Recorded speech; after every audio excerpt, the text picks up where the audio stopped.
ஆண்டவராக இயேசு கிறிஸ்துவின் நாமத்தினாலே இந்த சண்டே ஸ்பெஷல் வழியாக உங்களை சந்திப்பதில் மிகுந்த சந்தோஷம். இன்றைக்கி நாம் வேத வசனத்தின் ஆதார வசனமாக வெளிப்படுத்தின விசேஷம் 17ஆம் அதிகாரம் 5வது வசனம். மேலும் ரகசியம், மகா பாபிலோன் வேசிகளுக்கும் பூமியில் உள்ள அருவருப்புகளுக்கும் தாய் என்னும் நாமம் அவள் நெற்றியில் எழுதியிருந்தது. இந்த வசனத்திலிருந்து தான் நாம் இன்றைக்கி கர்த்தருடைய வார்த்தையை கவனிக்க போகிறோம். நாம் எல்லாம் கண்களை மூடி தேவ சமூகத்தில் ஆண்டவர் நோக்கி பார்க்க போகிறோம். சர்வ வல்லமையுள்ள எங்கள் தகப்பனே, இந்த அருமையான நாளுக்காக உமக்கு ஸ்தோத்திரம். மகிமையுள்ள கரத்தில் தாழ்த்துகிறோம். நீர் எங்களோடு கூட இடைப்படுங்கப்பா. நீங்கள் பேசுங்க. யார் யாருக்கெல்லாம் இந்த வார்த்தைகள் போய் சேரணுமோ, எப்படி சேரணுமோ கர்த்தர் அறிந்திருக்கிறீர். வேத வாக்கியங்களை அறிந்து கொள்ளும்படி நீர் இருதயங்களை திறக்கிறவராக இருக்கிறீர். இப்பொழுதும் தேவ ஆவியானவர் இருதயங்களை திறந்து கேட்கிற ஒவ்வொருத்தருக்கும் இது பிரயோஜனப்பட கர்த்தர் கிருபை தருவீராக. மகிமையுள்ள கரத்தில் தாழ்த்துகிறோம் எங்கள் ஆண்டவர் இயேசுவின் நாமத்தில் பிதாவே, ஆமென். ஆமென்.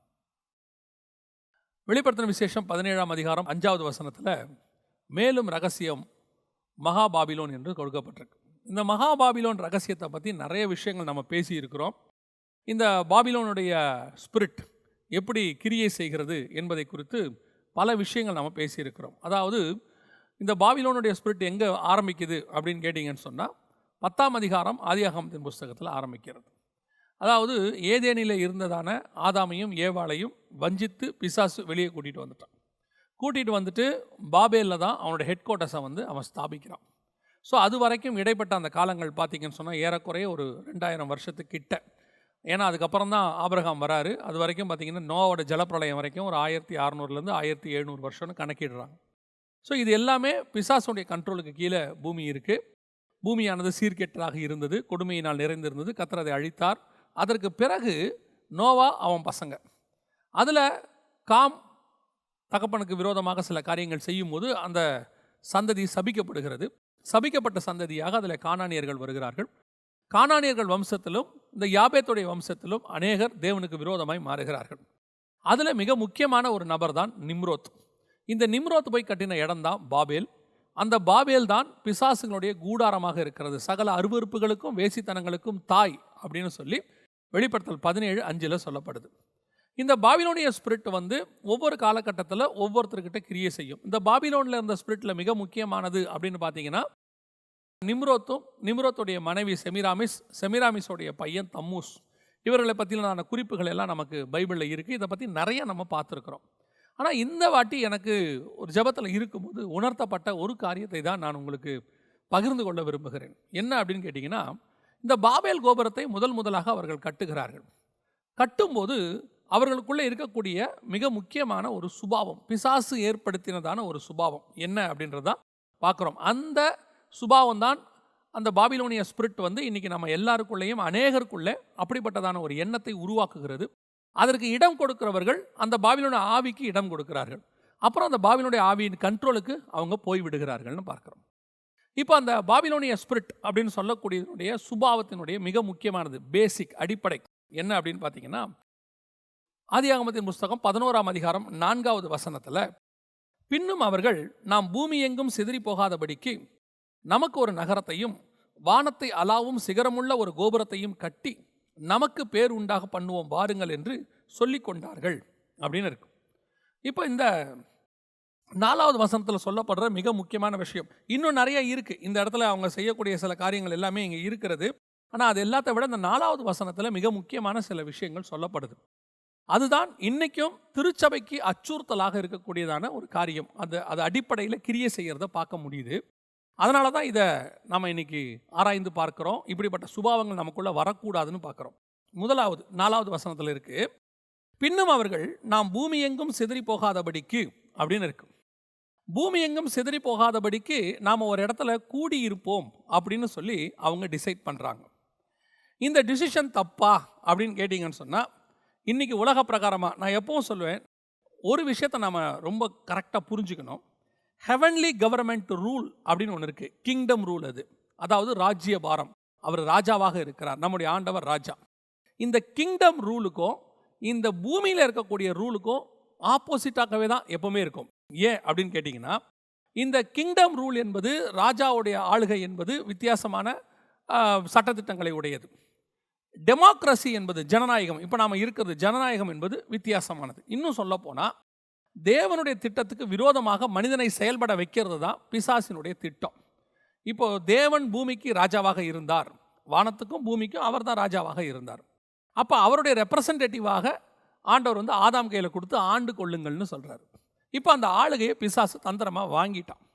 வாங்கின பிறகு இந்த பூமியில் அவன் என்ன செய்கிறான்னா தன்னுடைய ராஜாக்களை ஏற்படுத்துகிறான் எல்லா இடத்திலும். ஆனால் இஸ்ரவேலுக்கு மட்டும் ராஜா இல்லாமல் இருக்கு. காரணம், ஆண்டவர் சாமுவேல்கிட்ட சொல்கிறாரு, அவர்கள் உன்னை அல்ல என்னை தள்ளினார்கள்.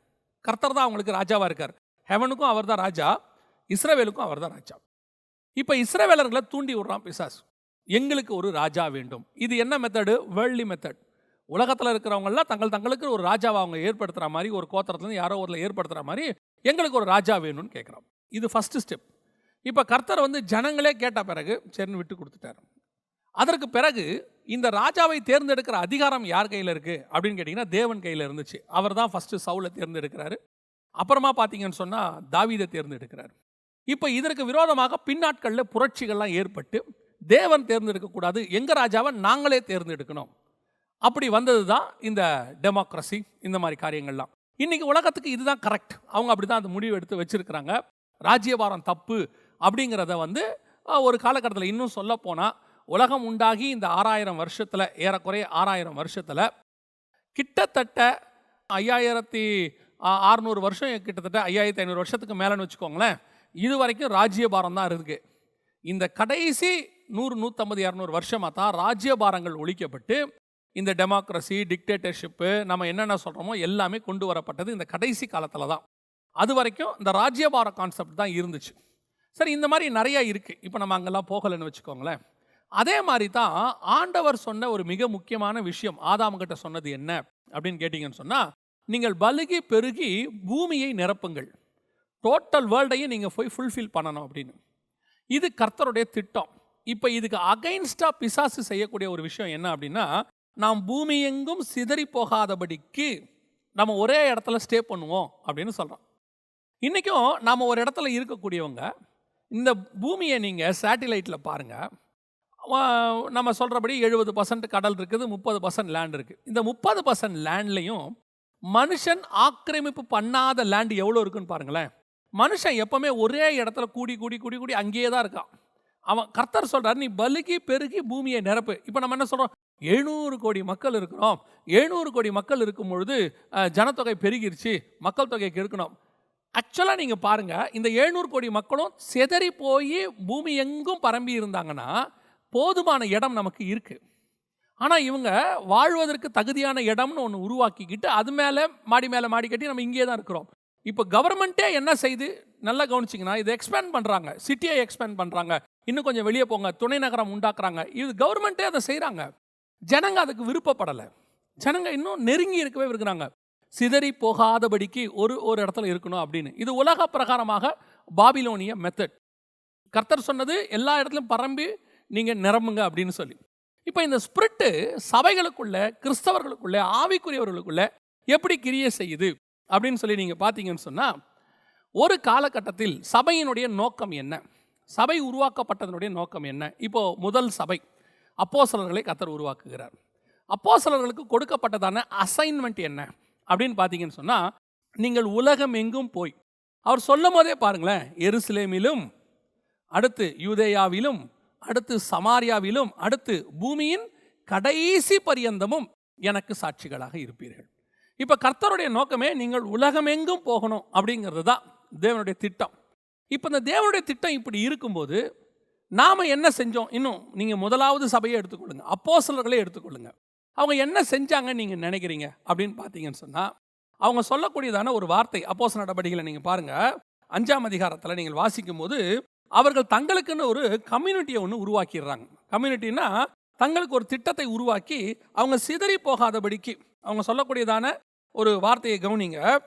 அப்போஸ்தலர் நடபடிகள் 6ஆம் அதிகாரம் 1, 2, 3 வசனங்கள் நீங்கள் வாசித்து பார்த்தீங்கன்னா, அந்நாட்களிலே சீஷர்கள் பெருகின போது அவங்க எல்லாம் ஒரு இடத்துல கூடி சாலமோன் மண்டபத்தில் அவங்களுக்குன்னு ஒரு திட்டத்தை வகுக்கிறாங்க. வகுத்து என்ன பண்ணுறாங்க, அவங்க சொல்கிறாங்க, உங்களுக்கு நீங்களே இந்த பந்தி விசாரிப்புக்காரங்க இதெல்லாம் ஏற்படுத்திக்கங்க, நாங்களோ வென்றால் ஜெபம் பண்ணுவதிலும் தேவ வசனத்தை போதிக்கிற ஊழியத்திலும் இடைவிடாமல் தரித்திருப்போம் அப்படின்னு இருக்கு. இந்த யோசனை சபையார் எல்லாருக்கும் பிரியமாய் இருந்தது. அதற்கு பிறகு என்ன நடக்குது அப்படின்னு பார்த்தீங்கன்னா, இவங்க கொஞ்சம் பேரை செலக்ட் பண்ணுறாங்க, கைகளை வைக்கிறாங்க. ஆனால் பரிசுத்த ஆவியானவர் என்ன செஞ்சாரு? திருவுளம் பற்றினாரா? அவங்கள செலக்ட் பண்ணாரான்னா எதுவுமே இருக்காது. ஏன்னா அது தேவ திட்டம் இல்லை. தேவ திட்டம் இவங்க சாலமோன் மண்டபத்தில் இருக்கிறது இல்லை. தேவ திட்டம் பரிசுத்தாவி வர வரைக்கும் எருசலேமில் இருக்கிறது. அதற்கு பிறகு அவர்கள் பூமி எங்கும் சிதறி போவது. இதுதான் காடோடைய பிளான். ஆனால் இவங்க என்ன பண்ணுறாங்க? பரிசுத்தாவி வந்தாச்சு, ஜனங்களுக்குள்ள ரிவைவல் வர தொடங்கிருச்சு. 3000 பேர் 5000 பேர் ரட்சிக்கப்படுறாங்க. இப்போ ரட்சிக்கப்பட்டவங்களாம் அடுத்து என்ன செய்யணும்? அத்தனை ரெடி பண்ணி இவங்களை பூமி எங்கும் சிதறி போக பண்ணணும். ஆனால் என்ன நடக்குது? இவர்கள் சிதறி போகாதபடிக்கு ஒரு இடத்துல சாலமன் மண்டபத்தில் கூடுறாங்க. ஒரு இடத்துல கூடி வந்துட்டு இப்போ அடுத்த லெவலுக்கு போகிறாங்க. பிரச்சனை வர ஆரம்பிக்குது. அடுத்த லெவலுக்கு போகிறாங்க. என்ன பண்ணுறாங்க? நாங்கள் ப்ரேயருக்குன்னு ஒரு குரூப் உருவாக்கிட்டோம், நாங்கள் டாப்பில் இருப்போம், அதுக்கு அடுத்த ஒரு லெவல் நீங்கள் இருங்க, நீங்கள் தான் இதெல்லாம் பார்த்துக்கணும் அப்படின்னு ஒரு செட்டப் உருவாக்குறாங்க. இது தேவனுடைய திட்டமா? கர்த்தர் பூமி எங்கும் சிதறி போக சொன்னார். சிதறி போகாமல் ஒரு இடத்தில் தங்குவது என்பது பாபிலோனிய ஸ்பிரிட்டோடைய வேலை. பாபிலோனில் தான் அவங்க சொல்லுவாங்க, நம்ம பூமி எங்கும் சிதறி போகாதபடிக்கு. கர்த்தர் என்ன பண்ணார்னு நீங்கள் நினைக்கிறீங்க? அப்போஸ்தலர் நடவடிக்கைகள் 8ஆம் அதிகாரம் 4வது வசனம், சிதறி போனவர்கள் எங்கும் திரிந்து சுவிசேஷ வசனத்தை பிரசங்கித்தார்கள் அப்படின்னு இருக்கு. அதோடைய அர்த்தம் என்ன அப்படின்னா, இவர் எருசலேமிலும் யூதேயாவிலும் சமாரியாவிலும்னு சொல்லியிருக்கிறாரு. இவங்க எருசலேமிலும் யூதேயாவிலுமே இருக்கிறாங்க, சமாரியாவுக்கு பிளானே இல்லை. இப்போ கர்த்தர் சிதறி போக பண்ணார். 8ஆம் அதிகாரத்துலேருந்து பாருங்கள், சமாரியாவில் நடக்கும் எல்லாமே. சமாரியாவில் பிலிப்பை பற்றி தொடங்கிடும். அதுக்கப்புறம் பாருங்க, ஆண்டவர் அங்கிருந்து சிதறி போக பண்ணுவார். எங்கே போவோம்? உலகம் எங்கும் போகும், கிரேக்க தேசத்துக்கு போகும், பவுல் வந்துருவார், அதுக்கு பிறகு எல்லாம் போகும். அப்போ காடோடைய பிளான் எக்ஸ்பேன்ஷன். காடோடைய பிளான் உலகம் முழுவதும் போகுதல். கர்த்தருடைய சித்தம் பூமியை நிரப்புதல், போய் சகல ஜனங்களுக்கும் சுவிசேஷம். இன்னைக்கு நாம இதே பாபிலோனர்கள் பண்ண தப்ப நாம செஞ்சுக்கிட்டு இருக்கிறோம். என்ன செஞ்சிட்டு இருக்கிறோம்? யாரும் போகக்கூடாது, எங்கேயும் போகக்கூடாது, எல்லாருமே ஒரே இடத்துல இருக்கணும். எப்படி இருக்கணும்? அன்னைக்கு சாலமோன் மண்டபத்தில் கூடி இருந்த மாதிரி, 11ஆம் அதிகாரம் ஆதியாகமத்தின் புத்தகத்தில் சொன்ன மாதிரி, நாம் எங்கும் சிதறி போகக்கூடாதுன்னு சொல்லி 5000 பேர் 10,000 பேர் 20,000 பேர் ஒரே இடத்துல தான் நின்று தேவனை ஆராதிக்கணும். எல்லாரும் கூடி வர்றது தப்பு கிடையாது. அவங்கள ரெடி பண்ணி சர்ச் என்பது சபனா சொல்றது கட்டடம் அல்ல, நாம கூடுகை. இந்த கூடுகை என்பது உலகம் எங்கும் சிதறி போக வேண்டியது. இது ஒரே இடத்துல கூடி இருக்கக்கூடியது அல்ல, அது ராங் ஸ்பிரிட். அப்படி ஒரே இடத்துல 25 வருஷம் 10 வருஷம் 30 வருஷம் நீங்க இருக்கிறீங்கன்னு சொன்னா இது தேவனுடைய திட்டத்துக்கு அகைன்ஸ்ட். கர்த்தர் அப்படி ஒரு செட்டப்பை உருவாக்கவே இல்லை. நீங்க எடுத்துக்கொள்ளுங்க, எத்தனை பேர் ஒரே இடத்துல 30 வருஷம் இருந்திருக்கிறாங்க பாருங்க. அப்படி இருக்கவே இருக்காது. பூமி எங்கும் சிதறி போகுதல், எல்லா இடத்துக்கும். நம்மகிட்ட ஆண்டவர் சபைக்குள்ள ஏன் ஆளை அனுப்புறாரு? ஒரு நிரந்தர அடிமையை அனுப்பி வைக்கிறார்னு நினைக்கிறீங்களா? 3 தலைமுறைக்கு ஒரு விசுவாசியை நமக்கு கொடுக்குறாரு நீங்க நினைக்கிறீங்களா? அல்ல. அது உள்ள ஒரு சுவிசேஷங்க இருக்கான், அது உள்ள ஒரு போதகன் இருக்கிறான், அது உள்ள ஒரு மெய்ப்பன் இருக்கான், அதுக்குள்ள ஒரு தீர்க்கதரிசி இருக்கான். அதை கண்டுபிடிக்க வேண்டியது சபையினுடைய வேலை. சபை நான் சொன்னால் உடனே எல்லாருமே கோச்சிக்கிறாங்க, சபைக்கு விரோதமாக பேசுகிறோம், பாஸ்டர்ஸை பேசுகிறோம். இல்லவே இல்லை. அங்கே வர ஒவ்வொருத்தருக்குள்ளையும் பணக்காரன் ஆகிறதான ஸ்பிரிட் மட்டும் இல்லை. வரவனை அத்தனை பேரையும் ஆசீர்வாதம் பேசி உன்னை பிஸ்னஸில் பெரிய ஆள் ஆக்குவார், உன்னை இப்படி ஆக்குவார், அப்படி ஆக்குவாருன்னு சொல்கிறோம். நீங்கள் யோசிச்சு பாருங்க, நம்ம சபைக்கு 100 பேர் வரான், எத்தனை பேர் ஊழியக்காரனாக வரான்? அதில் எத்தனை பேர் ஊழியக்காரனாகிறான்? இல்லை அழைப்பு வேணுமே, அவனுடைய அழைப்பை நீங்கள் பைபிளில் எடுத்து பாருங்கள். என்ன அழைப்புன்னு யோசித்து பாருங்கள். வெளிப்படுத்தின விசேஷம் 1ஆம் அதிகாரம் 5-6 வசனம் என்ன சொல்லுது? நம்மை ராஜாக்களும் ஆசாரியருமாய் அழைத்திருக்கிறார். காடோடைய பிளானே நம்முடைய அழைப்புக்குள்ள 2ம் இருக்கு, ராஜாக்களும் ஆசாரியரும். ராஜானா பூமிக்குரிய ராஜா இல்லை, அது நம்ம நல்லா தெரிஞ்சுக்கணும். நம்ம ராஜாக்களுக்கு என்ன இன்டர்பிரேஷன் கொடுக்குறோம்? பூமியில் ஆசீர்வாதமாக கிங் மாதிரி இருக்கணும், நாம் இங்கே பெரிய ராஜ்யபாரம் காட்டணும், அதை சொல்லலை. இயேசு கிறிஸ்து மெல்கிசேதேக்கின் முறைமையின்படி ராஜாவும் ஆசாரியருமாய் இருக்கிறார். அப்போ இயேசு ராஜாவாக இருந்தாரா பூமியில்? ஆனால் அவரை ராஜான்னு தான் கூப்பிட்டாங்க. யூதரின் ராஜான்னு சொன்னாங்க, கழுத மேலே உட்கார வச்சு கூட்டிகிட்டு வந்தாங்க. பிலாத்து எழுதி போட்டார், யூதருக்கு ராஜாவை பிறந்திருக்கிறவர் எங்கேன்னு எழுதி போட்டார். அப்போ இயேசு கிறிஸ்து ராஜாவா? இயேசு கிறிஸ்து 2 வகையான ஊழியத்தை உடையவராக இருந்தார். அந்த மெல்கிசேதேக்கின் முறைமையில் 2 இருக்கு. அதில் முதல்ல அவர் ஆசாரியத்துவ ஊழியத்தை முடித்திருக்கிறார், இன்னும் ராஜ்யபாரம் வரவில்லை. பிதா சொல்றாரு, உம்முடைய சத்துருக்களை பாதபடியாக்கி போடும் வரைக்கும் நீர் என்னுடைய வலது பார்சத்திலே உட்கார்ந்துருக்கிறாரு. 1000 வருஷ அரசாட்சி பின்னாடி வரும். அதனால தான் வசனம் சொல்லுது, அவரோடு கூட பாடுகளை சகித்தோமானால் அவரோடு கூட ஆளுகையும் செய்வோம். மரித்தவர்கள் உயிர்த்து அவரோடு கூட அரசாண்டார்கள். அந்த ஆளுகையை தான் சொல்லுது. அப்ப இப்ப நமக்கு கொடுக்கப்பட்டிருக்கிறது என்ன? ஆசாரியத்துவம். உள்ள வந்திருக்கிற அத்தனை பேரையும் ஆசாரியத்துவத்துக்குள்ள கர்த்தர் கொண்டாந்துருக்கிறாரு. மெல்கிசேதேக்கின் முறைமையில உங்ககிட்ட கொடுக்கப்பட்டவன் அத்தனை பேருக்குள்ளேயும் ஒரு ஆசாரியத்துவம் இருக்கு. அவன் லேவியனா இருக்கலாம், ஆசாரியனா இருக்கலாம், பிரதான ஆசாரியனா இருக்கலாம், என்ன மினிஸ்ட்ரின்னு கண்டுபிடிக்கணும். புதிய ஏற்பாட்டை பொறுத்த வரைக்கும் சுவிசேஷகனாக இருக்கலாம், மெய்ப்பனாக இருக்கலாம், போதகனாக இருக்கலாம், தீர்க்கதரிசியாக இருக்கலாம். அவனுக்குள்ள என்ன இருக்கு? நம்ம இன்னைக்கு எத்தனை பேர் அப்படி கண்டுபிடிக்கிறோம்? எத்தனை பேர் அப்படி உருவாக்குகிறோம்? இல்லை நம்முடைய பிராக்டிஸ் அவனை உருவாக்கக்கூடியதாக இருக்கிறதா? அவனை நம்ம அப்படி செஞ்சுருக்கிறோமா? முதல் பேசிக் அடிப்படையிலேயே எனக்கு ஒரு திட்டம் வருது. அது வந்து நான் இப்போ சொல்லுவேன், சபைன்றது கூட இல்லை, எல்லா ஊழியர்களுக்குள்ளேயும், ஒரு எவாஞ்சலிஸ்டுக்குள்ளேயும் சரி, ஒரு தீர்க்கதரிசிக்குள்ளேயும் சரி, இந்த பாபிலோனிய ஸ்பிரிட் கிரியை செய்யுது. என்ன ஸ்பிரிட் கிரியை செய்யுது? என்ன கிட்ட ஒருத்தன் வந்துட்டான், ஒரு விசுவாசி என்கிட்ட வந்துட்டானா அவனை தக்க வச்சுக்கணுங்கிற எண்ணம் எனக்கு வருது. அவனை தக்க வச்சுக்கிறதுக்கு நான் என்ன பண்ணுறேன்? ஒரு டேட்டா பேஸை உருவாக்குகிறேன். ஒரு டேட்டா பேஸை உருவாக்கி அவனுக்கு நான் என்ன பண்ணுறேன்? மாதம் என் மினிஸ்ட்ரியை பற்றின இன்ஃபர்மேஷன் அவனுக்கு கொடுக்குறேன். கொடுத்துட்டு என் தேவைகளை அவங்ககிட்ட நான் சொல்கிறேன். சொல்கிறது மாத்திரம் இல்லாதபடிக்கு, அவன் என்னை விட்டு போயிடாதபடிக்கு, என்னை மறந்துடாதபடிக்கு 1ஆம் தேதி அவனுக்கு ஒரு வாழ்த்து செய்தியை நான் அனுப்பி விட்றேன், வாக்குத்தத்த செய்தியை கொடுக்குறேன். அவன் பர்த்டேக்கு நினைவு பண்ணி அவனுக்கு நான் வந்து என்ன செய்கிறேன்? ஒரு பர்த்டே விஷ் அனுப்புகிறேன். அப்புறம் பண்டிகை நாளுக்கு அவனுக்கு ஒரு செய்தி கொடுக்குறேன். இப்படி நான் அவனை என் கான்டாக்ட்லேயே வச்சுக்கிறேன். I am not talking only about the church, I am talking about the ministers of God. Not only pastors, even all the evangelist.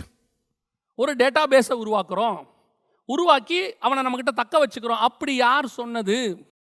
அதுக்கு தான் சபை இருக்குது. அவனை உருவாக்கத்துக்கு தான் சபை இருக்குது. ஒரு எவாஞ்சலிஸ்டோடைய வேலை எது வரைக்கும் இருக்குது? ஒரு எவாஞ்சலிஸ்டோடைய வேலையை அவனை ரட்சிப்புக்குள்ளே நடத்தி, ஆண்டவர்களை நடத்தி, ஒரு மெய்ப்பன் கையில் ஒப்படைக்கிற வரைக்கும் யார்கிட்ட இருக்குது? ஒரு எவாஞ்சலிஸ்டோடைய வேலை. பிலிப்பை எடுத்துக்கொள்ளுங்க, காந்தாகா மந்திரிக்கு எல்லாத்தையும் சொல்கிறாரு, விவரமாக சொல்கிறாரு, ஞானசானம் வரைக்கும் நடத்துகிறாரு. அதற்கு பிறகு பிலிப்பு காணப்படாமல் போனான். அப்போ அதுக்கப்புறம் எவாஞ்சலிஸ்ட் காணப்படக்கூடாது. அதுக்கப்புறம் அந்த ஆத்மாவுக்கும் எவாஞ்சலிஸ்ட்டுக்கும் என்ன சம்பந்தம் இருக்குது?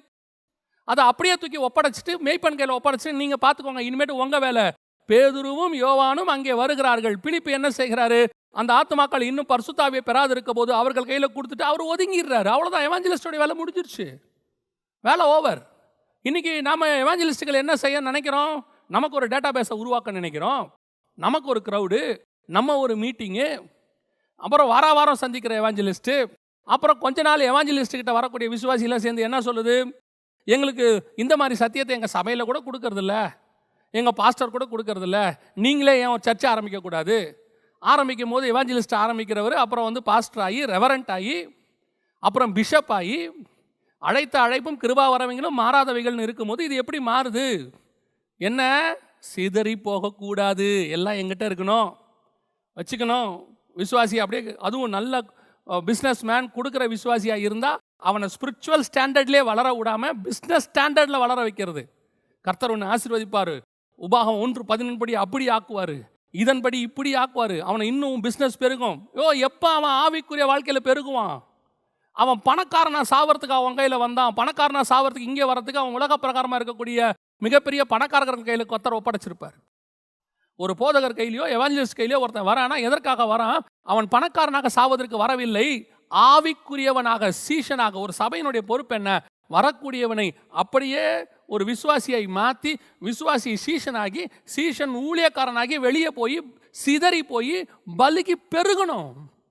இந்த தக்க வச்சுக்கிற சுபாவம் சிதறி போகக்கூடாது. எல்லாம் எங்ககிட்ட தான் இருக்கணும், எல்லாரும் நம்ம கூட தான் இருக்கணும். இது என்ன ஆவி? Babylonian spirit. எப்போ வரைக்கும் இருக்கணும்? அவனை உருவாக்குற வரைக்கும். அவனுக்குள்ளே இருக்கக்கூடிய அந்த ஆசாரியத்துவத்தை அவனுக்கு தெரியப்படுத்தணுமே, அதுக்கான மோட்டிவேஷன் நம்ம உருவாக்கணுமே. அன்றைக்கி இல்லை, ஊழியக்காரங்க அத்தனை பேரும் எல்லாருமே ஊழியக்காரன் ஆகணும்னு ஆசைப்பட்டாங்க. தங்கிட்ட வரவனெல்லாம் ஊழியக்காரன் ஆக்கணும். இப்போ பாருங்கள், இயேசு தங்கிட்ட வந்தவனை 12 பேரை அப்போஸ்தலன் ஆக்கினாரு, 70 பேரை சீஷர்களாக மாற்றுறாரு, 2 பேரை அனுப்பி விடுறாரு, இவங்கள உலகம் எங்கும் போக சொல்கிறாரு. தங்கிட்ட வரவனெல்லாம் மாற்றிக்கிட்டே இருக்கார் பாருங்க. பின்தொடர வேண்டியவனெல்லாம் எவனெல்லாம் ஊழியக்காரன், அவர்கிட்ட வரவெல்லாம் ஊழியக்காரனாக மாறுறான். இன்றைக்கி ஒரு சில ஊழியர்களை குறித்து நான் கேள்விப்பட்டிருக்கிறேன். எவாஞ்சலிஸ்ட்டை பற்றி நான் கேள்விப்பட்டேன். அவர் அவர்கிட்ட வந்த அத்தனை பேரையும் ஊழியக்காரனை மாற்றி இருக்கிறார். அவங்க மூலமாக சில நாடுகள் சந்திக்கப்பட்டிருக்குது. ஏன்? ஒரு சிலருடைய ஊழியங்கள் சில நாடுகளில் ரேடியோ வழியாக போய் அங்கே ஊழியர்கள் உருவாகுறாங்க. இன்னைக்கு நாம் அந்த மோட்டிவேஷனில் இல்லை. அதைத்தான் நான் சொல்ல வரேன். நல்லா கவனிச்சுக்கொள்ளுங்க. எலியா கையில் வந்தவங்க எல்லாருமே தீர்க்கதரிசிகளின் புத்திரர். எலியா விசுவாசிகளை தனியாக மெயின்டைன் பண்ணி தீர்க்கதரிசிகள் புத்திரர் தனியாக மெயின்டைன் பண்ணாரா? இவங்கெல்லாம் மினிஸ்ட்ரியில் இருக்கட்டும், நீங்கள்லாம் மாதம் மாதம் சந்திக்கிறதுக்கு நீங்கள் இருங்க, அப்போ தான் எங்கள் மினிஸ்ட்ரி டெவலப் ஆகும். இன்றைக்கி என்ன சொல்கிறாங்க? எல்லாருமே ஊழியத்துக்கு வந்துட்டா கொடுக்கறது யார்? கொடுக்கறது நீங்களா? கர்த்தர். நீங்கள் கொடுக்காவிட்டால் காக்கா கொடுக்கும். காக்கா கொடுக்காவிட்டால் பரலோகத்திலிருந்து தூதனை வச்சு அனுப்புவார். 5000 பேருக்கு சாப்பாடு போடணுன்னா யார் கொடுத்தாங்க? அதை மிராக்கலாக கர்த்தர் நடத்துவார். என்னைக்கு மனுஷனை நம்பி ஊழியம் நடக்குதோ அன்னைக்கு வரைக்கும் தக்க வைக்கிற மினிஸ்ட்ரி இருந்துக்கிட்டு தான் இருக்கும். என்னைக்கு இவன் கொடுக்கறதுனால தான் நம்ம வணக்கிறோம், இவனை விட்டுறக்கூடாதுன்னு என்ன வருதோ அப்போ நீங்கள் அவனை விட மாட்டீங்க. நான் மனுஷனை நம்பி அல்ல, கர்த்தரை நம்பி ஊழியம் பண்ணுகிறேன். எங்கிட்ட டேட்டா பேஸ் இருக்கக்கூடாதுன்னு நான் ரொம்ப ஸ்ட்ராங்காக சொல்வேன். நான் யாருக்கும் வாழ்த்து செய்தி அனுப்பவே மாட்டேன், பர்த்டேவை நினைவு கூற மாட்டேன். அதுக்கு நான் அவங்க எங்கிட்ட வரல, நான் அதுக்கு அவங்களுக்கு இல்லை. சத்தியத்தை கொடுக்கறதுக்கு தான் நம்ம இருக்கிறோம், அவ்வளோதான். எதுக்கு சொல்கிறேன்? No expectations. We are only born by the spirituality. அதை தாண்டி நீங்கள் நினைவு வச்சுக்கிட்டு அன்பா அவங்களுக்கு வாழ்த்து செய்தி சொல்கிறீங்க, அதெல்லாம் உங்கள் இஷ்டம். ஆனால் இதுக்காகவே வாழ்த்து செய்தி சொல்கிறது, தக்க வச்சுக்கிறதுக்குனே அதுக்குன்னே ஒரு கேலண்டர் போடுறது, அதுக்குன்னே ஒரு டைரி போடுறது, இல்லை, இது ராங். இந்த சிதறி போகணும். உங்ககிட்ட வரவன் எத்தனை பேர் ஊழியக்காரனாங்கிறது தான் உன் சாவில் உனக்கு இருக்க போகிற மேன்மை தெரியுமா? எங்கிட்ட வந்தவங்கள எத்தனை பேர் ஊழியக்காரனாய் மாறினா, அதுதான் பாண்டு, அதுதான் மேன்மை. சாகும்போது என்னை சுற்றிலும் எத்தனை ஊழியக்காரன் நிற்கிறான்னு பார்க்கணும், எத்தனை கிளை விட்டுருக்கிறேன், எத்தனை பிரான்ச்சஸ் போயிருக்கு. முதலாவதாக பாபிலோனிய ஸ்பிரிட், பூமி எங்கும் சிதறி போகாதபடி கர்த்தர் சொல்கிறாரு, சிதறிப்போ, எல்லா பக்கமும் சிதறிப்போ. உங்ககிட்ட வரவனை உருவாக்கணுங்கிற மைண்டு உனக்கு இருக்கணும். இதை எப்படி உருவாக்கலாம் பாருங்கள். ஸ்கூலுக்குள்ளே பிள்ளைகளை கூட்டிகிட்டு வராங்க.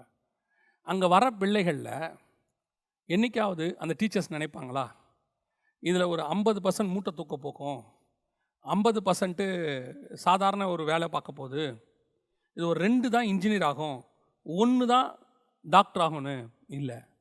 அங்கே வரவங்க அத்தனை பேரும் நல்லா இருக்கணும்னு அந்த டீச்சர் நினைப்பாங்க. அப்படி நினச்சாதான் அந்த டீச்சர், அவங்க தான், அப்போ தான் அவங்க நல்ல டீச்சர். அதுக்கடுத்து அப்படியே ஃபில்டர் பண்ணுறாங்க. ஃபில்டர் பண்ணி நல்லா கவனிச்சு பாருங்கள். அந்த 10th முடியும் போது அத்தனை பேருக்கும் ஆளுக்கு ஒரு குரூப் இருக்குது. இதில் எங்கேயாவது இது உருப்படாது, இதுக்கு மேலே இதுக்கு வாய்ப்பு இல்லை அப்படின்னு சொல்கிற குரூப் ஏதாவது இருக்கா? இல்லை. அவன் லெவலுக்கு ஒரு குரூப்பை வச்சு எல்லாரும் வாழ்க்கையில் முன்னேறணும்னு நினைக்கிறாங்க. நான் என்ன நினைக்கிறேன் அப்படி நினைக்கிறேன்னா, எங்கிட்ட வர அத்தனை பேரும் கர்த்தருக்கென்று எழும்பி பிரகாசிக்கணும், ஷைன் ஆகணும். அத்தனை பேரும் பணக்காரன் ஆகணும்னு நான் நினைக்கிறேன்ல, அத்தனை பேரும் ஆசீர்வாதமாக இருக்கணும்னு நினைக்கிறேன். ஆசீர்வாதமாக இருக்கட்டும், தப்பு கிடையாது. ஆனால் அத்தனை பேரும் ஊழியக்காரன் ஆகணும்னு நான் நினைக்கணும். இல்லைங்க, அது அழைப்பு கர்த்தருடையது. நீங்கள் நினைங்க, அழைப்பு கர்த்தருடையது. உங்களுக்கு அந்த ஃபேக்ட் வேணும்ல, எனக்கு அந்த பாரம் வேணும்ல. என்னை நம்பி ஆண்டவர் ஒரு 10 பேரை பேச சொல்கிறாரு, இதில் 10 ஊழியக்காரன் உருவானா நல்லா இருக்குமே அப்படிங்கிற எண்ணம் எனக்கு வரணும். அதை உருவாக்காதது கர்த்தர்கிட்ட இருக்குது. என்னுடைய மோட்டிவ் என்னங்கிறதா இங்கே பேச்சு. கர்த்தருடைய திட்டம் வேற. நான் என்ன நினைக்கிறேன், சிதறி போயிடக்கூடாது, அதை பற்றி தான் நான் பேசிகிட்டு இருக்கிறேன். அவனுக்கு அழைப்பு இருக்குது, இல்லை, நான் சொல்ல வேண்டியதை சொல்லிட்டேன். அழைப்பு இருந்தால் அவன் போக போகிறான். நான் அப்படி ஒரு விஷயத்தையே உருவாக்கலையேங்கிறேன். அவனுக்கு அப்படி ஒரு விஷயத்தை நான் சொல்லியே கொடுக்கலையே. உன் அழைப்பில் ஆசாரியத்தோன்னு ஒன்று இருக்குப்பா, நீ பாரு, கர்த்தர் உனக்கு ஒரு வேளை அழைப்பு வச்சாலும் வச்சிருப்பாரு, நான் அவனுக்கு சொல்லிக் கொடுக்குறேன். நான் அவனை சொல்லிக் கொடுக்குறதே, உன் பிஸ்னஸை கர்த்தர் ஆசீர்வதிப்பார், உனக்கு வீடு கொடுப்பார், உனக்கு காடு கொடுப்பார், இப்படி சொல்லி சொல்லி அவனை ராஜாவாக்கணும்னு தான் ட்ரை பண்ணுறேனே ஒழிய அவனை ஆசாரியன் ஆக்கணும்னு நான் ட்ரை பண்ணலையே. ஸோ இதுதான் பாபிலோனியன் ஸ்பிரிட்டோடைய ஃபர்ஸ்ட். பூமி எங்கும் சிதறி போகாதபடிக்கு ஆசைப்படுங்க. எங்கிட்ட இருந்து நிறைய ஊழியக்காரன் போகணும், என் சபையிலேருந்து நிறைய ஊழியர்கள் உருவாகணும். நாளைக்கு நான் பரலோகத்துக்குள்ளே நுழையும் போது ஒவ்வொரு ஊழியக்காரனும் என்னை குறித்து சாட்சி கொடுக்கணும். ஆண்டவர் சொன்னார் பார்த்தீங்களா, உண்மையும் உத்தமம் உள்ளவன்னு யோபுவை பார்த்து சொன்னார் பாருங்க. அந்த மாதிரி சாட்சி கொடுக்கணும். அவங்ககிட்ட கொடுத்த அத்தனையும் ஊழியக்காரனை மாற்றிட்டாயா, ராஜ ரீக ஆசாரிய கூட்டமாக்கிட்டாயா.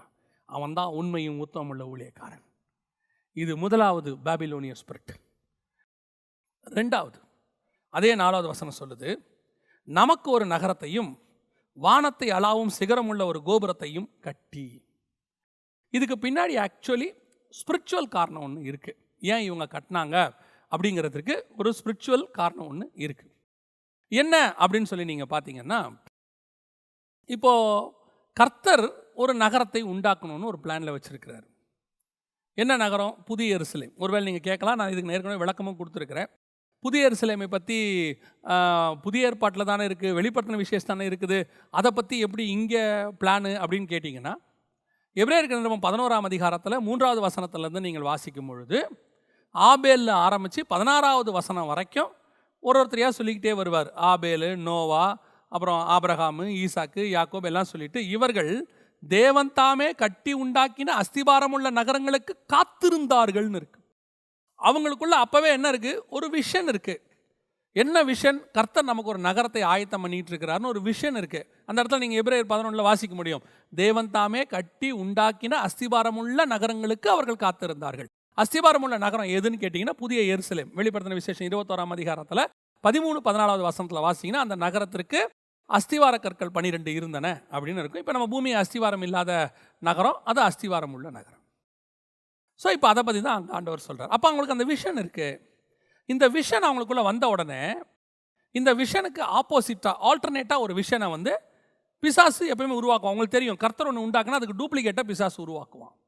இப்போ உடனே அவன் காயின்கிட்ட போய் என்ன சொல்கிறான்? ஒரு நகரத்தை உண்டாக்க சொல்கிறான். காயின் தன் பையன் பேரில் ஒரு நகரத்தை உண்டாக்குறார். நல்லா கவனிங்க, தனக்கு பேர் உண்டாக, தன் சந்ததிக்கு பேர் உண்டாக ஒரு நகரத்தை உண்டாக்குகிறார்.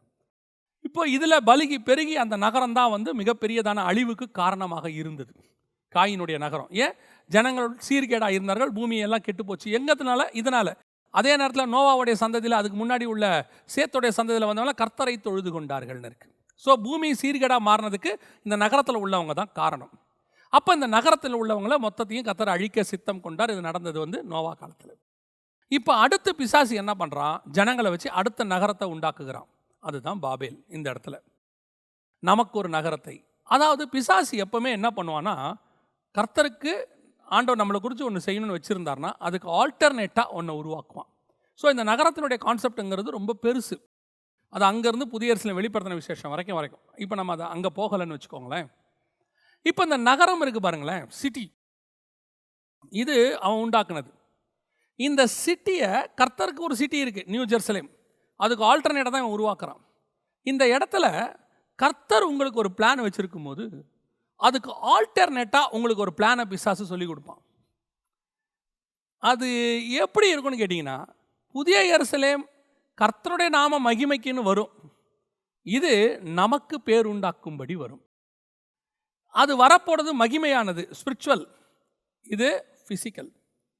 இன்னைக்கு இப்படிப்பட்டதான ஒரு காரியத்தை தான் பிசாசு உருவாக்கிக்கிட்டே வரான். என்ன உருவாக்குறான் அப்படின்னு கேட்டிங்கன்னா, இப்போ நமக்கு புதிய ஏற்பாட்டை பொறுத்த வரைக்கும் நீங்களும் நானும் தான் தேவனுடைய ஆலயமாக இருக்கிறோம். இப்போ இந்த ஆலயம் அப்படிங்கிறதோட கான்செப்ட் வந்து ஸ்பிரிச்சுவல். இப்போ இது அப்படியே எப்படி மாறுது? வசனம் தெளிவாக சொல்லுது நியூ டெஸ்ட்மெண்ட்டில், கைகளால் கட்டின ஆலயத்தில் அவர் வாசமாக இருக்கவில்லை அப்படின்னு இருக்கு. அப்படி இருக்கும்போது இப்போ பிசாசு நமக்கு சொல்லி கொடுக்கறது என்னன்னா, எப்படி இஸ்ரவேலர்கள் ஒரு தேவாலயத்தை கட்டி ஆல்டர்னேட்டாக எருசலேமில் ஒரு தேவாலயத்தை அவங்க கட்டினாங்களோ, ஆசாரிப்பு கூடாரத்துக்கு ஆல்டர்னேட்டாக கட்டினாங்களோ, அதே மாதிரி நம்மளை இப்போ ஒரு ஆல்டர்னேட் ஆலயத்துக்குள்ளே கொண்டாந்துட்டான். திருப்பி நல்லா கவனிங்க, அது எதற்காக கட்டப்படுதுங்கிறது தான் பேச்சு. ஆல்டர்னேட் கட்டினதே வேற. நியூ டெஸ்ட்மெண்ட்டை பொறுத்த வரைக்கும் நீங்களும் நானும் தான் சர்ச். இப்போ கட்டட சர்ச் இருக்கக்கூடாதா? கூடி ஆராதிக்க ஒரு இடம் தேவை. நல்லா புரிஞ்சுக்கோங்க, நான் சொல்கிற விஷனை உடனே ஜெகன் வந்து சபைக்கு விரோதமாக பேசுகிறாரு. இல்லை, சபை ஆராதனை, சிலர் கூடி வருகிறதை போல சபை ஆராதனை விட்டுவிடக்கூடாது. நம்ம கூடி வரணும், ஆராதிக்கணும். ஆராதிக்கிறதுக்கு ஒரு இடம் தேவை, அதுதான் இடமே தவிர அது ஆலயம் அல்ல. கூடியிருக்கிறவர்கள் தான் ஆலயம். இதுதான் ஃபர்ஸ்ட். அப்படி அந்த தாட்டு வந்தாதான் உங்களுக்கு உங்க மேல ஃபர்ஸ்ட் புனிதமா பரிசுத்தமா இருக்கணும்னு தோணும். இப்போ எருசலேமில் இருந்த யூதர்களுடைய பிரச்சனை என்ன அப்படின்னா, அவனுக்கு ஒரு இடம் புனிதமாக இருந்தது, அவனுடைய சோலை பற்றி அவன் கவலைப்படலை. அதனால தான் அவன் தேவாலயத்துக்கு வைராகியம் பாராட்டுறான். எரேமியால சொல்லும் போது அவர் சொல்றாரு இல்லையா, இந்த தேவாலயம் வந்து மண்மேடாகி போகும், சிலோவாமை போல மாறும்னு சொன்ன உடனே அவரை கூப்பிட்டு அடிக்கிறான் பாருங்களேன். ஏன்னா அவன் ஆலயத்தின் மேல வைராகியம் இருக்கு, அது பரிசுத்த ஸ்தலம், இது தேவனுடைய ஆலயம், எப்படி இதை பத்தி நீ பேசுவ அப்படின்னு அடிக்கிறான்ல. இப்ப அந்த வைராகியம் தான் இப்ப யாருக்கு வருது? அவனுக்கு வந்து அவன் சோலை பத்தி கவலையே இல்லை, சர்ச்சை பத்தி கவலை. அவன் பணப்பிரியனா இருக்கிறான், அவன் தேவாலயத்துக்குள்ள வந்து புறா விற்கிறான், காசுக்காரன் இருக்கிறான், தேவாலயத்துக்குள்ள எல்லா அக்கிரமும் நடத்துகிறான். ஆனால் ஆலயத்தை பற்றின வைராகியம் இருக்க ஒழிய தான் செய்கிறது தப்புன்னு அவனுக்கு தெரியல. இதே பிரச்சனை தான் இப்போ வந்துக்கிட்டு இருக்கு. இப்போ என்ன, ஆல்டர்னேட் ஆலயமாக நம்ம தேவாலயத்தை உருவாக்கிட்டு நாம தான் ஆலயங்கிறத மறந்துட்டதுனால கூடி வரும்போது ஆலயத்துக்கு கொடுக்குற இம்பார்ட்டன்ஸை உள்ளே உட்காந்துருக்கிற உங்களுக்கு கொடுக்கல, நீங்களும் கொடுக்கல, உங்களை சுற்றி இருக்கிறவங்களும் கொடுக்கல. இப்போ நமக்கு ஒரு பேர் உண்டாக்கும்படி நகரம் இந்த கடைசி காலத்தில் இருக்கிற மிகப்பெரியதான ட்ராபேக்கில் ஒன்று என்ன அப்படின்னு கேட்டால், மெகா சர்ச் பெருசு, எல்லாத்துலேயும் பெருசு. அப்போ இவங்களோட நோக்கம் என்ன, உள்ளே உக்காந்துருக்கிறவனை எப்படி பரிசுத்தப்படுத்தி வருகைக்கு ஆயத்தப்படுத்தி கர்த்தரை சந்திக்கிறதுக்கு எந்த நிமிஷமும் அவன் ரெடியாக இருக்கணும்னு ஒவ்வொரு நாளும் அவனை ரெடி பண்ணுறதை விட்டுட்டு, இப்போ நான் சுற்றி இருக்கிறத ஒவ்வொருத்தருக்கும் ஒரு கட்டுமான பணி இருக்கு இல்லையா, அந்த கட்டுமான பணிக்கு கான்சன்ட்ரேட் பண்ணுறதுனால, அதை ஆலயமாக நான் நினச்சதுனால இந்த ஆலயத்தை கட்டுறதுக்கு இவனை யூஸ் பண்ணணும், வேறு வழியில் இவங்கிட்ட தான் வாங்கணும். அப்போ இவனுக்கு நான் என்ன உபதேசம் கொடுக்கணும், இதை கட்டுறதுக்கு இவங்கிட்ட என்ன வாங்கணுமோ அதுக்கான உபதேசம் தான் கொடுக்க முடியும். என்னுடைய உபதேசமே அங்கே மாறும், ஆட்டோமேட்டிக்காக மாறும். நான் மாற்றலை, எனக்குள்ளேருந்து மாறும். இருதயத்தின் நிறைவினால் வாய் பேசும். ஒரு உதாரணம் நான் சொல்கிறது, ஒரு உதாரணம். அடுத்த வாரம் தளம் போடணும், ஒரு காசு தேவைப்படுது. இப்போ இந்த வாரம் இத்தனை கோடி கட்டணும், இந்த வாரம் இத்தனை லட்சம் கட்டணும் அப்படின்னு எனக்கு சொல்லிட்டாங்கன்னா, அது வரைக்கும் வெறும் சத்தியத்தையே பேசிக்கிட்டு இருந்தேன்னா, கர்த்தருடைய வசனத்தை தவிர வேற எதையுமே பேசாது இருந்தேன்னா, என் சத்தியத்தை மட்டுமே கேட்க வந்திருக்கிற ஜனங்க கிட்ட காசை பற்றி பேச தொடங்குவேன், இவ்வளோ தேவை இருக்குன்னு பேச தொடங்குவேன். ஏன், நமக்கு ஒரு நகரத்தையும் நமக்கு ஒரு கோபுரத்தையும் நாம் கட்டணும் அப்படிங்கிறது அங்கே வந்துருச்சு. இப்போ கர்த்தர், இப்போ ஒருவேளை நீங்கள் ஆராதிக்கிறதுக்கு ஒரு இடம் வேணும், சிதறி போக முடியாது, அல்லது மழை வெயில் அடிக்குது, நமக்கு ஒரு இடம் வேணும் அப்படின்னு சொல்லி கர்த்தர் விரும்பினா என்ன நடக்கும் தெரியுமா? என்ன நடக்கும்? கர்த்தர் உனக்கு அந்த விஷனை கொடுத்தா அந்த விஷனை நிறைவேற்றுற ஆளை அவரே கூட்டிகிட்டு வருவார். அவரே வருவார், பாஸ்டர் ஆண்டவர் இந்த இடத்த உங்ககிட்ட கொடுக்க சொன்னார், சோத்திரம், பிரைஸ் தி லார்ட். இது ஃபர்ஸ்ட் கன்ஃபர்மேஷன். அடுத்து, இதை கட்டுவதற்கான ஆட்கள் தானாய் வருவார்கள், அதை கொடுக்கிறவர்கள் எங்கிருந்தும் வருவார்கள். யூதருக்கு ராஜாவும் வீட்டுக்குள்ளே இருந்தா கிழக்கிழந்து வானசாஸ்திரி கொண்டு வந்து பொண்ணு அவன் பாதத்தில் வச்சிருவான், அவ்வளோதான். நீங்கள் போதும் அப்படின்னு சொல்கிற அளவுக்கு கொண்டு வந்து வச்சிருவான். அது கர்த்தர் கட்ட சொல்லலை அப்படின்னா நீங்கள் வாழ்நாளெல்லாம் வேணும் வேணும்னு தான் கேட்டுக்கிட்டே இருப்பீங்க. கர்த்தர் கட்ட சொன்னால் ஒரு இடத்துல நீங்கள் போதும்னு சொல்லுவீங்க. ஏன், கர்த்தர் சொன்னார்னா ஒரு ப்ராஜெக்ட், அந்த ப்ராஜெக்ட் அந்த இடத்துல முடிஞ்ச பிறகு அதுக்கப்புறம் தேவை இருக்காது, போதும், அவ்வளோதானே. எப்போ நீ 10 வருஷமாக வேணும் வேணும் வேணும்னு கேட்டுக்கிட்டே இருக்கியோ அப்போ அது கர்த்தர் கட்ட சொன்னது இல்லை.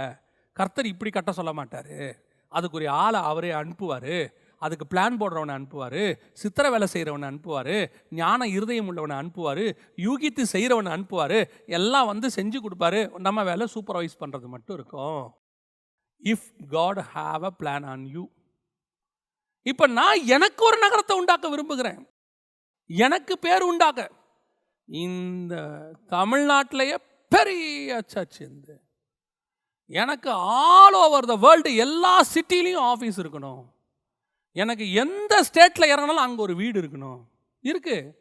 இப்படி ஒரு ஆசை எல்லாருக்கும் இருக்கு. இதனால் யாருக்கு பிரயோஜனம் நீங்கள் நினைக்கிறீங்க? தேவன் எங்கிட்ட கொடுக்குற ஆள் ஆலயமாக்கிறதுக்கு தான் உள்ளே வரான், அவனை வச்சு ஒரு ஆலயத்தை உருவாக்குறதுக்கு இல்லை. உள்ளே வரவன்லாம் ஆலயமாக மாறணும், அவன் ஆலயத்தை போய் அவன் ஆலயங்கள் உருவாக்கணும்.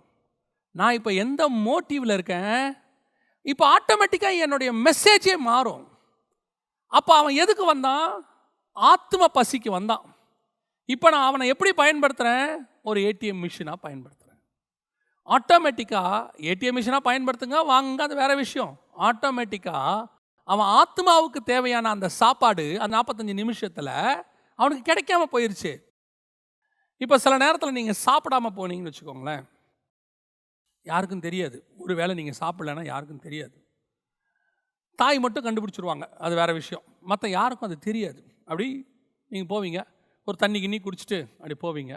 யாரும் உங்களை கேட்க மாட்டாங்க, சாப்பிட்லையே நீ, இந்த வேலை சாப்பிடல போலையே, உடம்புல ஒரு சேஞ்சஸ் வந்திருக்கு அப்படின்லாம் ஒன்றுமே தெரியாது. அதுக்கப்புறம் 2வது வேலை சாப்பிடலன்னு வச்சுக்கோங்க, 3வது வேலை சாப்பிடலன்னு வச்சுக்கோங்களேன், ஆட்டோமேட்டிக்காக உங்களுக்குள்ளே சேஞ்சஸ் வர தொடங்கும். அதே மாதிரி தான் நீங்கள் முதல்ல போய் சபைக்கு போய் உங்கள் ஆத்மாவுக்கு தேவையான வசனம் கிடைக்கலன்னு வச்சுக்கோங்களேன், உடனே உங்களுக்கு தெரியாது, உடனே உங்கள் ஆத்மா வீக் ஆகாது. ஏற்கனவே போட்ட ஆகாரத்தில் கொஞ்சம் ஸ்ட்ராங்காக தான் இருக்கும். அப்புறம் 1 வாரம், அப்புறம் 1 மாதம், அப்புறம் 2 மாதம், ஆட்டோமேட்டிக்காக உங்கள் ஆத்மா ஒரு தொய்ந்து போகிற அனுபவத்துக்கு வரும். இப்போ ஆட்டோமேட்டிக்காக நீங்கள் ஸ்பிரிச்சுவலி வீக் ஆகுவீங்க. நீங்கள் ஸ்பிரிச்சுவலி வீக் ஆகும்போது உங்கள் பேச்சு மாறும், நீங்கள் பார்க்கறது மாறும், உங்களுடைய ஸ்பிரிச்சுவாலிட்டியோட சென்சிட்டிவ்னஸ் மாறும். ஒரு ஷார்ப்னஸ், ஸ்பிரிச்சுவல் ஷார்ப்னஸ் உங்களுக்கு ஒன்று இருந்திருக்கும், அது குறைஞ்சிருக்கும். அப்போ இதெல்லாம் தப்புன்னு அப்படி ஷார்ப்பாக உணர்ந்த நீங்கள் அப்புறம் அதே காரியத்தை ரொம்ப கேஷுவலாக உட்காந்து செஞ்சிட்டு இருப்பீங்க. இதுக்கு காரணம் நீங்கள் ஒரு பக்கம், இன்னொரு பக்கம் உங்களுக்கு ஆத்மாவை வீக் ஆகிட்டே போகுது. ஏன் இங்கே வரக்கூடிய சாப்பாடு எந்த சாப்பாடாக இருக்குது? உங்கள் ஆத்மாவுக்கு தேவையான சாப்பாடு வரல, உன் சரீரத்துக்கு தேவையான சாப்பாடு வந்துட்டுருக்கு. ஸோ எனக்கு ஒரு நகரத்தை நான் உண்டாக்கணுங்கிற தாட் எனக்கு வரவே கூடாது. எனக்கு ஒரு நகரத்தை அவர் உண்டாக்கிக்கிட்டு இருக்கிறாரு. என்னுடைய வேலை எங்கிட்ட வந்தவனை நான் சபையாக மாற்றணும், அவனை ஆலயமாக மாற்றணும். அப்போ ஒரு ஊழியக்காரனுக்கு இந்த பூமியில் எதுவுமே இல்லையா? ஆஸ் பர் வேர்ஸ் எதுவுமே இல்லை, ஆஸ் பர் வேர்ஸ் இல்லை. சில நேரத்தில் ஆண்டவரே சில காரியங்களை செய்ய சொல்கிறாரு. நோவாவை பேழை கட்ட சொன்னார், நெகேமியாவை அலங்கம் கட்ட சொன்னார், மோசேயை ஆசாரிப்பு கூடாரம் கட்ட சொன்னார், சாலமோனை தேவாலயம் கட்ட சொன்னார். இப்படி ஒவ்வொருத்தருக்கும் ஒவ்வொன்று சொல்கிறாரு. ஆஸ் பர் கர்த்தருக்கு ஏதோ திட்டம் இருக்குது. ஒருவேளை உங்களுக்கு அப்படி ஒரு சபை கட்ட சொல்லியிருக்கலாம், ஒருவேளை உங்கள் ஊழியத்தின் பாதையில் ஒரு காலேஜ் கட்ட சொல்லியிருக்கலாம், பைபிள் காலேஜோ, அல்லது உங்களுடைய ஊழியத்தின் பாதையில் உங்களுக்கு ஒரு தேவைக்கான ஒரு இடத்த ஆண்டவர் கொடுக்கலாம். சொன்னவர் அவரே செய்வார். யாருக்கிட்டையும் உங்களை போய் காம்ப்ரமைஸ் பண்ண விட மாட்டார். உங்கள் மெசேஜ் மாறாது, உங்களுடையதான எந்த ஆக்டிவிட்டீஸும் மாறாது. பணக்காரனை பார்த்தா குனிய மாட்டீங்க, அவனுக்கு ஏற்ற மாதிரி உங்கள் பேச்சு மாறாது. நீங்கள் எந்த இடத்துலையும் உங்கள் ஸ்பிரிச்சுவல் ஸ்டாண்டர்டு மாறாமல் இருக்கும். இது சத்தியத்தை பேசிட்டு போயிட்டே இருப்பீங்க. தேவைகள் சந்திக்கப்பட்டு கொண்டே இருக்கும். அதுதான் திருப்பியும் சொல்கிறேன், ஆண்டவர் சொன்னால் அவர் செய்வார். யாருக்கிட்டையும் அதை சொல்ல வேண்டிய அவசியம் இல்லை. நமக்கு பேர் உண்டாகணும்னா தான். கர்த்தருக்கு பேர் உண்டாக்குறது என்னது? வரவனை ஆலயமாக மாற்றுறது. என்னை நம்பி கொஞ்சம் பேரை கொடுத்துருக்காரு. அது எவாஞ்சலிஸ்டாக கூட இருக்கட்டும். உங்களோட கூட்டங்களுக்கு 5000 பேர் வரான். எதுக்கு வந்திருக்கான்? ஆண்டவரை ஏற்றுக்கொள்றதுக்காக வந்திருக்கான். உங்களை நம்பி கர்த்தர் அனுப்பியிருக்காரு. அவங்ககிட்ட சொல்ல வேண்டியது காஸ்பல், அவனுக்கு செய்ய வேண்டியது ஹீலிங், அவனுக்கு கொடுக்க வேண்டியது டெலிவரன்ஸ், அவனுக்கு கொடுக்க வேண்டியது கார் வாங்குற ஃபார்முலா கிடையாது, வீடு கட்டுறதுக்கான காரியம் கிடையாது. அவனுக்கு ஆத்மாவுக்கு தேவையானது தான் அங்கே பேசணும். மிச்சத்தை கர்த்தர் பார்த்து கொள்வார். அவனை பணக்காரனாக்கணும்னா ஓவர் நைட்டில் அவர் ஆக்கிட்டு போயிடுவார். நமக்கு தேவை அவருக்கு பேர் உண்டாகணும், எனக்கு பேர். இன்றைக்கி கடைசி காலத்தில் ஹீரோ வர்ஷிப் வந்துக்கிட்டே இருக்குது அதிகப்படியாக. நீங்கள் பாருங்கள், நான் ஏன் மினிஸ்ட்ரி பாப்புலர் ஆகணும், என்னுடைய ஊழியம் பாப்புலர் ஆகணும், ஏன் பேர் அப்படியே போகணும். நல்லா தெரிஞ்சுக்கொள்ளுங்க, ஊழியம் என்பது என்னை ஆண்டவர் கொண்டு வந்தது, நம்ம எல்லாரையுமே கொண்டு வந்தது அவர் மகிமைப்பட. எங்கிட்ட ஒரு ப்ராஜெக்ட் கொடுத்துருக்காரு, அந்த ப்ராஜெக்டை செய்யறதுக்கு தான் கர்த்தர் கூட்டு வந்தாரே ஒழிய என்னை உயர்த்தது அவர் வேலை. உன் பேரை நான் பெருமைப்படுத்துவேன். நம்ம பண்ண வேண்டாம், நம்ம பண்ணவே வேண்டாம். நம்ம என்ன பண்ணணும்? போஸ்டர் அடித்து நம்ம ஃபோட்டோவை பெருசாக போட்டு நம்மளே ஃபோட்டோ எடுத்து நம்மளே மேக்கப்லாம் போட்டு நின்று ஃபோட்டோ ஒன்று எடுத்து கையில் கொடுத்து இதை போடுங்க, இப்படி போடுங்க, இந்த சைஸில் போடுங்க, ஃபாண்ட்டு இப்படி போடுங்க, கீழே 9 வரங்களை பெற்றவர்னு போடுங்க, பக்கத்தில் என்னுடைய டிகிரியெல்லாம் மறந்துடாமல் போடுங்க, ஒரு காலகட்டத்துக்கு அப்புறம் குடும்பமாக போடுங்க. இது நமக்கு நாமே பேர் உண்டாக பண்ணுறது. உங்கள் பேரை பெருமைப்படுத்தணுன்னா இப்போ யோசிச்சு பாருங்கள். ஆபிரகாமை பார்த்தோமா? நமக்கு யாருக்காவது ஆபிரகாமை தெரியுமா? நம்ம பிறந்ததுலேருந்து ஆபிரகாம் பற்றி கேள்விப்பட்டிருக்கோமா? 30 வயசில் இயேசுவை ஏற்றுக்கிட்டோம், இல்லை 18 வயசில் ஏற்றுக்கிட்டோம், எப்பயோ ஏற்றுக்கிட்டோம். ஏற்றுக்கொண்ட பிறகு படித்தோம், இதில் ஆபிரகாம் பேர் இருக்குது. நமக்கு ஒரு பிள்ளை பிறந்தால் ஆபிரகாம்னு பேர் வைக்கணும். அவன் நம்ம தாத்தாவா? Spiritually relationship. இதுதான் அவன் பேரை பெருமைப்படுத்துறது. எப்படி? எங்கேயோ இருந்த சினையார் தேசத்தில் கல்தேயர் பட்டணத்தில் பிறந்த ஒரு நாடோடியாய் ஊராய் சுற்றி கொண்டிருந்த ஒரு கூடார வாசியின் பெயரை தமிழ்நாட்டில் பிறந்த எதையோ ஒரு மூலையில் இருக்கிற ஒரு பிள்ளைக்கு நான் வைக்கிறேனே, இதுதான் பேரை பெருமைப்படுத்துதல். எனக்கு நானே போடுறது பேரை பெருமைப்படுத்துறது இல்லை. ஒரு பத்திரிகையை போட்டால் முதல் பேஜிலேருந்து கடைசி பேஜ் வரைக்கும் ஃபோட்டோ, எல்லா பேஜ்லேயும் ஃபோட்டோ இருக்குது, எல்லா பேஜ்லேயும் ஃபோட்டோ இருக்குது, விதவிதமாக இருக்குது. அது உங்கள் பத்திரிக்கை, நீங்கள் போட்டுக்கோங்க, தப்பு கிடையாது. என்னை நானே பிரஸ்தாபப்படுத்துவதற்காக இங்கே வரவில்லை. அவர் பெருகவும் நான் சிறுகவும் வேண்டும். இன்றைக்கி பவுலை பாருங்கள், நம்ம பார்த்தோமா பவுல் எப்படி இருப்பார்? இன்றைக்கும் டிபேட் நடக்குது. பவுல் உயரமாக இருப்பார், குட்டையாக இருப்பார், அவருக்கு ஒரு கண் இருக்காது, என்னென்னமோ சொல்கிறாங்க, கருப்பாக இருப்பார், விரும்பத்தக்க ரூபம் அவருக்கு இல்லை, என்னென்னமோ சொல்கிறாங்க பவுலை பற்றி. என்ன வேணால் இருந்துட்டு போட்டோங்க. எங்கேயோ பிறந்த பவுல் பேரை இன்னைக்கு வைக்கிறான் பாருங்க, 2000 வருஷம் கழிச்சியும் வைக்கிறான் பாருங்க. இதுதான் கர்த்தர் பேரை பெருமைப்படுத்துதல். நாளைக்கு நீ போன பிறகு இப்படி ஒரு ஊழியக்காரன் இருந்தான், இவன் பேரை என் பிள்ளைக்கு நான் வைப்பேன்னு என்னைக்கு நினைக்கிறானோ அன்னைக்கு தான் உன் பேர் பெருமைப்படுது. இன்னைக்கு எத்தனை ஊழியக்காரங்க பேர் மறக்கப்பட்டு போச்சு, எத்தனை ராஜாக்கள் பேர் மறக்கப்பட்டு போச்சு, எத்தனை சயின்டிஸ்ட் பேர் மறக்கப்பட்டு போச்சு, எத்தனையோ நோபல் பிரைஸ் வாங்கினவங்க பேரெல்லாம் மறக்கப்பட்டு போச்சு. உலக சரித்திரத்தையே புரட்டி போட்ட எத்தனையோ அரசர்கள் பேர் இன்னைக்கு மறக்கப்பட்டு போச்சு. ஹிஸ்ட்ரியில் கூட இல்லை, இன்னைக்கு இல்லை. ஆனால் ஒன்றுமே இல்லை, கர்த்தருக்கு கீழ்ப்படிஞ்ச யாக்கோபுடைய பேரும், ஈசாக்குடைய பேரும், ஆபிரகாமுடைய பேரும், இன்னைக்கு யோவானுடைய பேரும், பேதுருவுடைய பேரும் இன்னைக்கு வருதே. ஏன்? 2000 வருஷம் கழிச்சு இருக்கே. ஏன்? அதுதான் உண்மையிலேயே பேரை பெருமைப்படுத்துதல். அவர் பெருக நீ வாழ்ந்தால் உன் பேரை அவர் பெருமைப்படுத்துவார். நமக்கு பேர் உண்டாகணும், நீ எதையாவது செஞ்சீங்கன்னு வச்சுக்கோங்க, 3 தலைமுறைக்குள்ளே காணாமல் போயிடும். 3ஆவது தலைமுறை நீ இருக்க மாட்ட, உன் தலைமுறையில் உன் பேரையே இல்லாமல் பண்ணிவிடுவாங்க. எப்போவுமே நினைக்கணும், கர்த்தருக்கு பேர் உண்டாக நான் இருக்கணும். என் பேர் எவ்வளோக்கு எவ்வளோ மறையுதோ அவ்வளோக்கு அவ்வளவு நல்லதுன்னு சொல்லணும். கர்த்தருடைய பேர் தான் வரணும்னு சொல்லணும். அந்த ஆசை உனக்குள்ளே இருக்கணும். உன்னை கேட்காம உன் ஃபோட்டோவை அவன் எடுத்து போகிறான், அது அவன் இஷ்டம். நீ சொல்லியே அவன் கேட்கல, அதை விட்டுருங்க. நீ ஆசைப்படாத, அதுதான் கேள்வி. எனக்கு இப்படி இந்த மாதிரி ஆங்கிளில் இப்படி இருக்கணும், எவ்வளோக்கு எவ்வளோ நான் இல்லாமல் போகிறேனோ அவ்வளோக்கு அவ்வளோ நல்லது. அவர் பெருகவும் நான் சிறுகவும் வேண்டும்.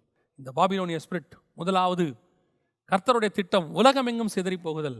இந்த பாபிலோனிய ஸ்பிரிட் சிதறி போக விடாது, உங்களை அப்படியே ஒரே இடமா வச்சுக்க விரும்பும். 2வது, நமக்கு பேர் உண்டாகும்படி செய்யும். நாம் வந்தது கர்த்தருக்கு பேர் உண்டாக்கும்படி, நமக்கு பேர் உண்டாக்க அல்ல. நாம் ஜெபம் பண்ண போகிறோம். சர்வ வல்லமையுள்ள எங்கள் தகப்பனே, இந்த கடைசி காலத்தில் கிரியை செய்கிற பாபிலோனிய ஆவிகளுக்கு எங்களை விலக்கி பாதுகாத்து கொள்ளுங்கப்பா. திருச்சபைகளை மாத்திரமல்ல, திருச்சபைகளில் இருக்கிற விசுவாசிகள் ஒவ்வொருத்தரையும் கர்த்தர் வேலியடைத்து பாதுகாத்து கொள்வீராக. ஆண்டவரே, எத்தனையோ போராட்டங்களுக்கு மத்தியில் அவங்க வராங்கப்பா. இந்த ஆவிக்குரிய போராட்டத்தை ஜெயிக்க, உமக்கு முன்பாக ஜெயம் பெற்றவர்களாய் வந்து நிற்க கர்த்தர் கிருபை தருவீராக. இந்த வசனங்கள் அவர்களுக்குள்ளே 100க்கு 100 பலன் கொடுப்பதாக. இருதயங்களை திறந்து உள்ளே அனுப்புகிற ஆண்டவர் அனுப்பும்படி நாங்கள் ஜெபிக்கிறோம். ஆசீர்வதியும் வழி நடத்தும். எங்கள் ஆண்டவர் இயேசுவின் நாமத்தில் ஒப்பு கொடுத்து ஜெபிக்கிறோம் எங்கள் ஜீவனுள்ள நல்ல பிதாவே. ஆமென், ஆமென்.